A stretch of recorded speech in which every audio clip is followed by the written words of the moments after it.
Bihar assembly ఎన్నికలు కాంగ్రెస్ అగ్రనేత రాహుల్ గాంధీ నాయకత్వానికి అగ్నిపరీక్షగా మారాయి.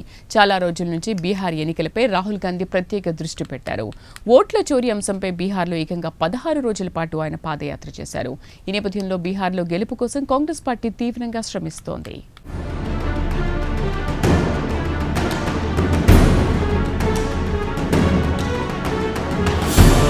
ఇటీవల జరిగిన లోక్సభ ఎన్నికల్లో కాంగ్రెస్ పార్టీ పుంజుకుంది. మొత్తం 99 సీట్లను కాంగ్రెస్ పార్టీ గెలుచుకుంది.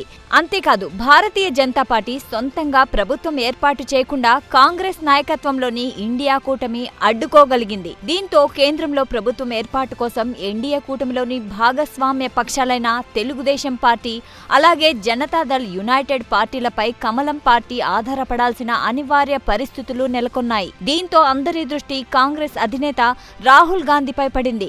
రాహుల్ గాంధీ విస్మరించలేని నాయకుడన్న అభిప్రాయం తొలిసారి రాజకీయ పార్టీలో కలిగింది.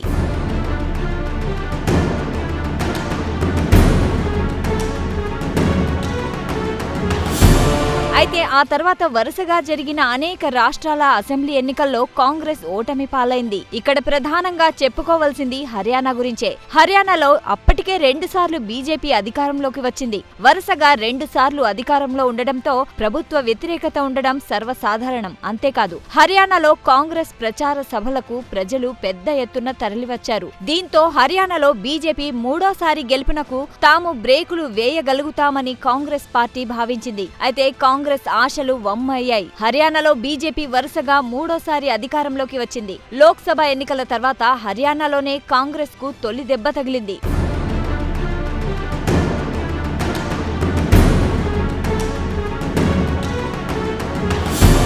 ఆ తర్వాత మహారాష్ట్ర అసెంబ్లీ ఎన్నికలు వచ్చాయి. మహారాష్ట్రలో కాంగ్రెస్ పార్టీ ఉద్ధవ్ ఠాక్రే నాయకత్వంలోని శివసేన, అలాగే శరద్ పవార్ నాయకత్వంలోని నేషనలిస్ట్ కాంగ్రెస్ పార్టీ ఒక జట్టుగా పోటీ చేశాయి. అయితే లోక్సభ ఎన్నికల్లో మహారాష్ట్ర వరకు ఇండియా కూటమికి చెప్పుకోదగ్గ సీట్లే వచ్చాయి. దీంతో ఈసారి మహారాష్ట్రలో తమదే గెలుపు అని ఇండియా కూటమి ధీమా వ్యక్తం చేసింది. అయితే మహారాష్ట్ర ఎన్నికల ఫలితాలు అందుకు భిన్నంగా వచ్చాయి. మహారాష్ట్రలో మరోసారి బీజేపీ ఏక్నాథ్ షిండే నాయకత్వంలోని శివసేన, అజిత్ పవార్ నాయకత్వంలోని ఎన్సీపీ కూటమి అధికారంలోకి వచ్చింది. దీంతో మహారాష్ట్రలోనూ కాంగ్రెస్ కు ఎదురు దెబ్బ తగిలింది.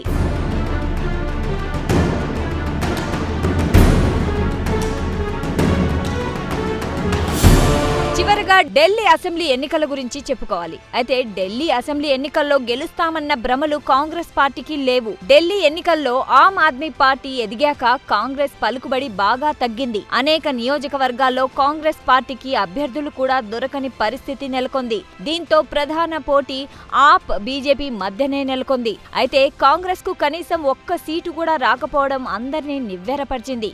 ఒక్క మాటలో చెప్పాలంటే ఢిల్లీ ఎన్నికల్లో కాంగ్రెస్ పార్టీ పరువు పోగొట్టుకుంది.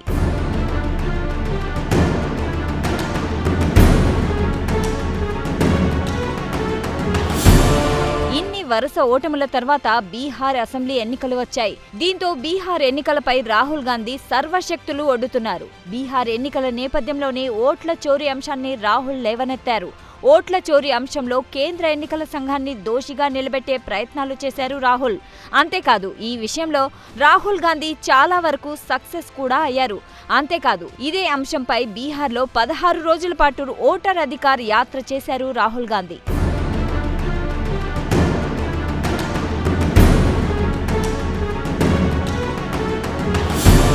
ఓట్ల చోరీపై రాహుల్ గాంధీ చేసిన ఆరోపణలు జాతీయ స్థాయిలో దుమారం రేపాయి. ఓట్ల చోరీ జరిగిందా లేదా అనే అంశాన్ని పక్కన పెడితే సదరు అంశంపై చర్చ అయితే జరుగుతోంది. అంతేకాదు రాహుల్ చేసిన ఆరోపణలపై కేంద్ర ఎన్నికల సంఘం సరైన వివరణలు ఇవ్వలేకపోయిందన్న అభిప్రాయాలు కూడా వ్యక్తమయ్యాయి. దీంతో అటు ఎన్నికల సంఘంతో పాటు ఇటు కమలం పార్టీ కూడా ఆత్మరక్షణలో పడ్డాయి. ఈ నేపథ్యంలోనే బీహార్లో కాంగ్రెస్ నాయకత్వంలోని విపక్ష కూటమి గెలుపు రాహుల్ గాంధీకి ప్రతిష్టాత్మకంగా మారింది.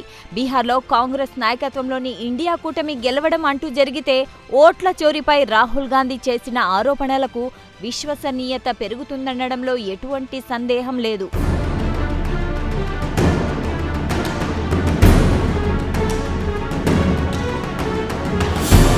కాగా వర్తమాన రాజకీయాల్లో బీహార్కు ఒక ప్రత్యేకత ఉంది. సుదీర్ఘ కాలం పాటు బీహార్ రాజకీయాలను లాలూ ప్రసాద్ యాదవ్ శాసించారు.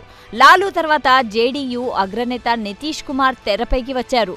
దాదాపు 25 ఏళ్లుగా బీహార్ రాజకీయాల్లో నితీష్ కుమార్ కీలక నేతగా కొనసాగుతున్నారు. కూటములు మారుతూ ముఖ్యమంత్రి పదవిని చేజారకుండా నితీష్ జాగ్రత్త పడుతున్నారు. ఈ నేపథ్యంలో బీజేపీ జేడీయూ కూటమి జైత్ర యాత్రకు విపక్షాల మహాగఠబంధన్ బ్రేకులు వేయగలిగితే ప్రజల్లో రాహుల్ గాంధీకి ఇమేజ్ పెరుగుతుంది అనడంలో ఎలాంటి సందేహం లేదు. మొత్తానికి రాహుల్ గాంధీ నాయకత్వానికి బీహార్ ఎన్నికలు అగ్ని పరీక్షగా మారాయి.